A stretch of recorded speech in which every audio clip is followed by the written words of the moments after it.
여러분, 준비되셨습니까? 오늘 제가 꺼내드릴 이야기는 단순한 역사 이야기가 아닙니다. 저 멀리 한 남자가 서 있습니다. 그의 귓가에 들려오는 소리, 아바마마 살려주소서. 찢어지는 듯한 울음소리. 그 소리의 주인공은 바로 사도세자입니다. 뒤주 속에 갇혀 8일째 죽어가고 있었습니다. 그런데 그 남자 가만히 그 광경을 바라만 봅니다. 입술 하나 떨지 않습니다. 눈물 한 방울 없습니다. 이 남자 도대체 누구일까요? 바로 사도세자의 장인입니다. 죽어가는 사람이 자기 사위입니다. 그리고 저 멀리 통곡하는 여인, 자기 딸 해경궁 홍씨입니다. 아버지는 딸이 곡소리를 들으며 안도의 한숨을 내쉬고 있었습니다. 왜 아버지가 사위의 죽음 앞에서 안도합니까?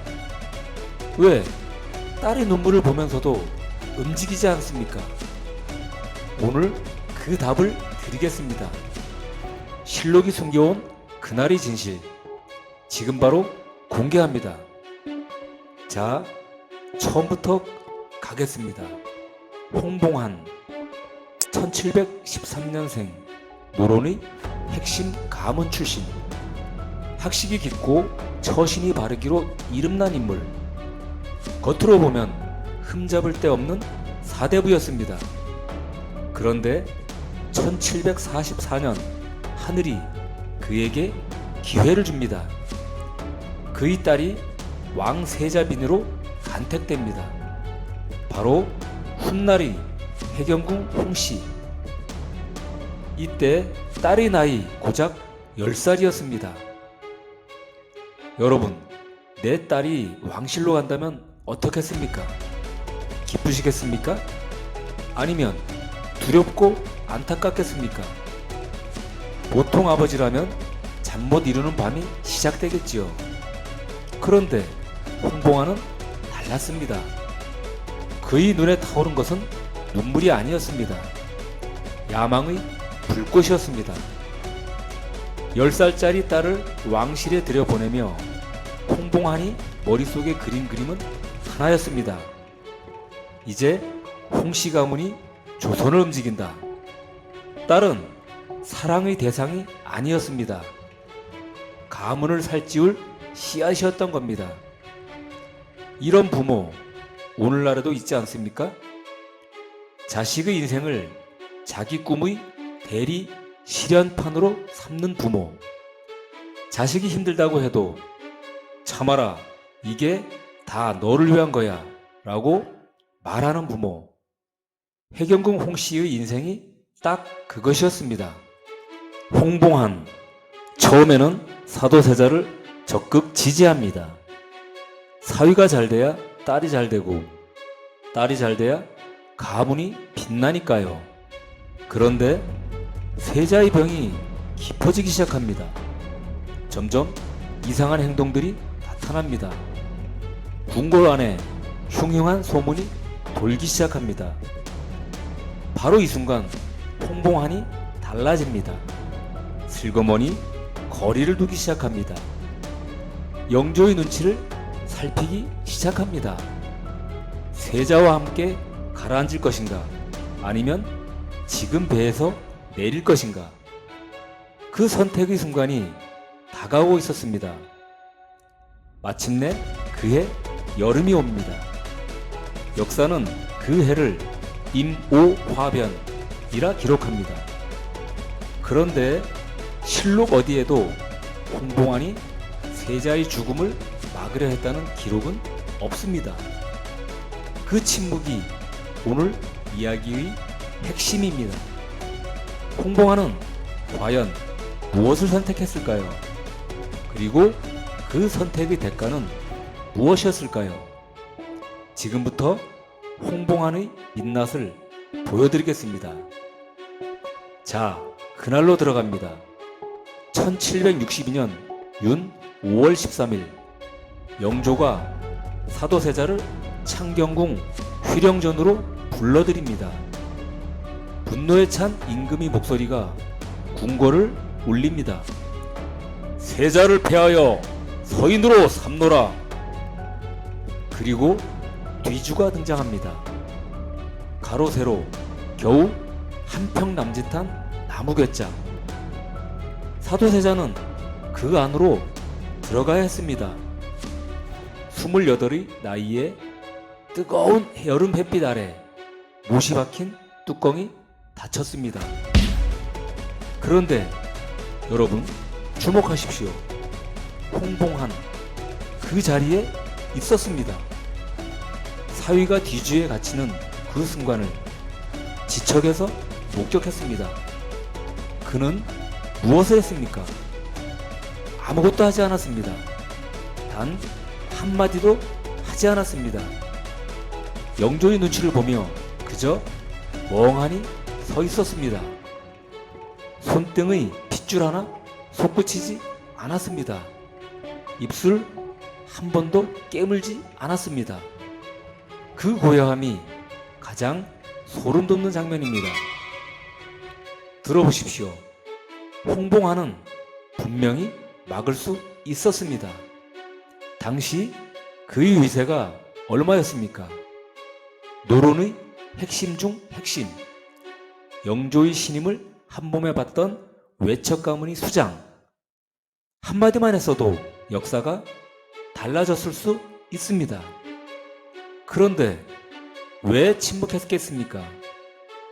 냉정하게 생각해 보십시오. 사도세자가 살아서 왕이 되면 뒤주 앞에서 침묵한 장인의 운명이 어떻게 되겠습니까? 홍봉하는 그걸 계산했습니다. 사위의 목숨보다 자신의 미래를 먼저 헤아렸습니다. 이게 사람입니까, 여러분? 그런데 더 기가 막힌 건 그 다음입니다. 이모 화변 이후 홍봉하는 어떻게 됐을까요? 유배를 갔을까요? 아니면 처벌을 받았을까요? 오히려 영의정이 됩니다. 조선 최고의 관직 사도세자가 뒤주에서 죽어가는 동안 홍봉하는 권력의 정점으로 올라갑니다. 이게 말이 됩니까? 사위를 죽음으로 내몬 침묵의 공로로 최고의 자리에 오른 남자, 이것이 홍봉안입니다. 그 시간 해경궁 홍씨는 어디 있었습니까? 차마 눈뜨고 볼 수 없는 통곡 속에 홀로 남겨져 있었습니다. 아버지는 딸에게 오지 않았습니다. 위로 한마디 건네지 않았습니다. 권력을 향해 걸어가고 있었으니까요. 훗날 해경궁 홍씨는 한중록을 씁니다. 그 책 어디에도 아버지를 직접 욕하는 말은 없습니다. 그런데 행간마다 배어있는 그 침묵이, 그 절제된 문장들이 아버지 홍봉한을 향한 가장 냉혹한 도발입니다. 딸은 붓으로 아버지의 죄를 기록했습니다. 자, 이제 홍봉한의 세상이 영원히 계속될 것 같습니까? 천만에요. 하늘은 보고 있었습니다. 그리고 마침내 그 하늘이 움직이기 시작합니다. 1776년 한 청년이 왕위에 오릅니다. 나는 사도세자의 아들이다. 정조입니다. 홍봉한이 등줄기를 타고 냉수가 흘러내리는 순간이 왔습니다. 드디어 그날이 왔습니다. 1776년 3월 25의 청년이 어자회에 오릅니다. 조선 제22대 왕 정조. 그의 한마디가 조선 팔도를 뒤흔듭니다. 과인은 사도세자의 아들이다. 이 한마디 단 10글자. 그런데 이 10글자가 홍봉한의 세상을 산산조각 냅니다. 홍봉한, 그 말을 들었을 때 어떤 표정이었을까요? 14년 전 뒤주 앞에서의 그 침묵이 이제 자신에게 돌아오고 있음을 그는 느꼈을 겁니다. 손끝이 떨렸을 겁니다. 무릎이 꺾였을 겁니다. 그런데 정조는 급하지 않았습니다. 칼을 꺼내 단숨에 베지 않았습니다. 그보다 훨씬 더 무서운 방법을 택했습니다. 바로 기다림이었습니다. 천천히, 조용히, 그러나 반드시. 정조는 즉위하자마자 움직이기 시작합니다. 홍봉안의 권력 기반, 척신 세력 하나씩 하나씩 걷어냅니다. 요직에서 밀어냅니다. 측근들을 흩어놓습니다. 화려했던 홍씨 가문의 세도가 썰물처럼 빠져나가기 시작합니다. 홍봉안을 따르던 신하들이 등을 돌립니다. 권력이 있을 때 모여들던 자들이 권력이 사라지자 먼저 떠납니다. 세상 인간사가 늘 그렇지 않습니까? 꽃이 지면 나비도 떠나는 법입니다. 그리고 마침내 정조가 직접 붓을 듭니다. 비망기, 왕이 직접 내리는 특명서. 그 안에 홍봉안의 죄목이 낱낱이 적힙니다. 선왕, 사도세자를 보위하지 못한 죄, 외척으로서 본분을 망각한 죄. 글자 하나하나가 비수처럼 꽂힙니다. 조선 최고의 자리 영의정. 그 자리에서 내려온 홍봉안이 향한 곳은 쓸쓸한 의배지였습니다. 화려한 가마 대신 볼품없는 의배 행렬, 수많은 하인 대신 텅 빈 정막. 이것이 가문의 영광을 위해 딸을 팔고 사위를 버린 남자의 말로였습니다. 보십시오. 14년을 기다렸습니다. 14년 동안 홍봉안은 아무 처벌도 받지 않았습니다. 그러나 하늘은 잊지 않았습니다. 역사는 잠들지 않았습니다. 이것이 바로 하늘의 뜻이고 이것이 바로 조선의 정의입니다. 그런데 여기서 끝이 아닙니다. 더 큰 반전이 있습니다. 홍봉안이 유배를 가고 세월이 흐른 뒤 그의 딸 해경궁 홍씨가 붓을 듭니다. 한중록, 조선 최고의 한문 회고록. 그 책 어디에도 아버지는 나쁜 사람이다 라는 말은 없습니다. 그런데 읽고 나면 모두가 압니다.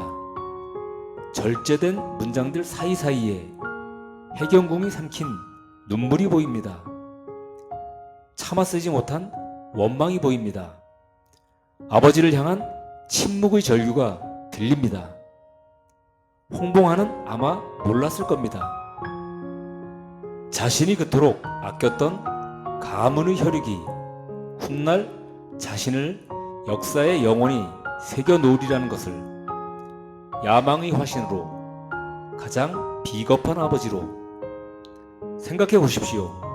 해경궁 홍씨 10살에 궁에 들어가 남편을 뒤주에서 잃고 아버지에게 배신당하고 그럼에도 끝까지 살아남았습니다. 살아남아서 역사를 기록했습니다. 그 기록이 오늘 우리에게 전해지고 있습니다. 진정한 승자가 누굽니까? 권력을 손에 쥔 홍봉안이 아니라 붓을 손에 쥔 해경궁 홍씨였습니다. 역사가 우리에게 말합니다. 악인의 영화는 반드시 끝이 있고 진실은 반드시 빛을 발한다고. 우리가 사는 이 세상도 다르지 않습니다. 때로는 더디고 때로는 억울하지만 하늘은 반드시 보고 있습니다. 자, 긴 이야기 함께 걸어오셨습니다. 수고 많으셨습니다. 홍봉안의 이야기는 끝났지만 그가 우리에게 던진 질문은 아직 끝나지 않았습니다. 나는 가족에게 무엇인가? 나는 사랑하는 사람인가? 아니면 내 욕심을 채우는 도구로 삼고 있지는 않은가? 수십 년을 살아온 여러분은 아실 겁니다. 진짜 가족이란 권력도 가문도 명예도 아닙니다. 그 사람이 울 때 내가 먼저 눈물이 나는 것, 그것이 진짜 가족입니다. 홍봉하는 그걸 끝내 몰랐고 역사는 냉정하게 그를 기록했습니다. 그는 조선 최고의 간직 영의정까지 올랐습니다. 그러나 가장 가난한 아버지였습니다. 딸의 눈물 앞에서 아버지이기를 포기한 남자, 그것이 홍봉안입니다. 오늘 이 이야기가 여러분의 가슴속에 작은 불꽃이 되길 바랍니다. 오늘 하루 소중한 사람의 손을 한 번만 더 꼭 잡아주십시오. 그 따뜻한 손길 한 번이 홍봉안이 평생 못한 일입니다. 다음 시간에는 더 기가 막힌, 그러나 더 뜨거운 진실로 찾아오겠습니다. 끝까지 함께 해주셔서 진심으로 감사드립니다.